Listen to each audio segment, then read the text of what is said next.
साथीहरु आजको भिडियोमा हामी कुरा गर्ने छौं स्यामसङको तर्फबाट आउनेवाला एउटा नयाँ स्मार्ट वाचको बारेमा जुन recently Samsung Galaxy Watch Active 4 को हरेक एउटा चीज लीक भइसक्यो जस्तै यसको भित्र के कस्तो स्पेसिफिकेसन कुन नयाँ फिचर र यहाँसम्म कि यसको डिजाइन कस्तो हुन्छ र ओभरअल कस्तो देख्न सक्नुहुनेछ सबै चीजमा भन्नेछु। सबैभन्दा पहिला all thanks on leaks and गिजनेक्स जसको रेन्डरबाट हरेक एउटा चीज एक्सप्लेन गरिदिएको छ भने यहाँ तपाई नोटिस गर्न सक्नुहुन्छ कि यो पाली स्यामसङ ग्यालेक्सी वाच एक्टिभ 4 को डिजाइन डिफरेन्ट देख्न सक्नुहुनेछ।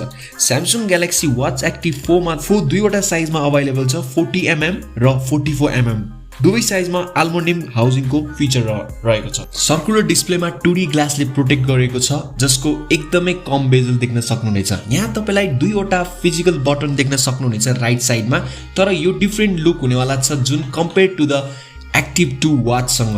ब्ल्याकमा पाउँछ, सिल्भर, ग्रे र गोल्डन गरेर चारवटा कलर भ्यारिएन्टमा रहेको छ। स्यामसङ ग्यालेक्सी वाच एक्टिभ 4 एउटा सक्सेस हुनेवाला छ ग्यालेक्सी वाच एक्टिभ 2 को नै।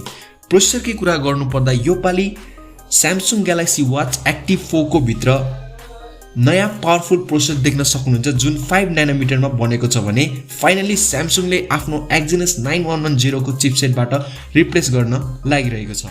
स्यामसङ ग्यालेक्सी वाच एक्टिभ 4 आउनेवाला छ नयाँ टाइजन वेयर ओएस, यो चाहिँ गुगल वेयर ओएस प्लेटफर्मसँग बेस्ड हुनेवाला छ।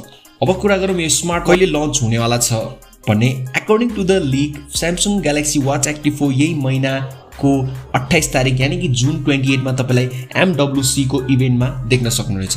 फाइनली अब कुरा गरौँ यो स्मार्ट वाचको प्राइसिङको बारेमा भने यो पाली स्यामसङ ग्यालेक्सी वाच एक्टिभ 4 तपाईलाई $400 को आसपासमा देख्न सक्नुहुनेछ भने एक्ज्याक्ट प्राइस चाहिँ MWC को इभेन्ट जुन हुनेवाला छ जुन 28 2021 मा। So stay tune.